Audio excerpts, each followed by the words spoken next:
ওয়ালটন এসির air filter ক্লিনের জন্য প্রথমে আমরা এসির ঢাকনাটি খুলে নিব। এরপর আমরা এয়ার ফিল্টার দুটি বের করে নিব একে একে। ফিল্টার দুটিতে দুটি করে লক থাকবে, লকগুলো খুলে আমরা এয়ার ফিল্টারটি বের করে নিব।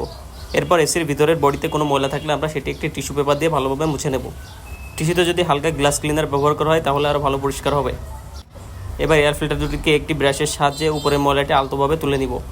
এভাবে দুটি এয়ার ফিল্টারের উপরের ময়লা আলতোভাবে আমরা ব্রাশ দিয়ে ঘষে ঘষে উঠিয়ে নিব, যাতে করে আমাদের ফিল্টার দুটি ওয়াশ করতে কোনো প্রবলেম না হয়। এরপর একটি পাত্রে আমরা ডিটারজেন্ট নিয়ে নিব এবং গুলিয়ে নিব।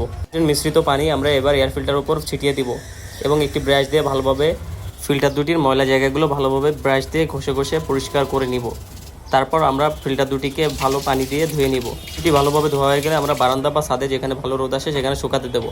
ফিল্টার দুটি শুকিয়ে গেলে আমরা আবার পুনরায় এটি ইনস্টল করে নিব। এক্ষেত্রে ইনস্টল করার সময় ঘাট দুটি ভালোভাবে আটকাতে হবে, তাহলে আমাদের কোনো প্রবলেম হবে না। এভাবে আমি দুটি ফিল্টারই ইনস্টল করে নিব এবং এসিটির কভারটি আবার ভালোভাবে চাপ দিয়ে লাগিয়ে নিব। এক্ষেত্রে 3-4টি ঘাট থাকে,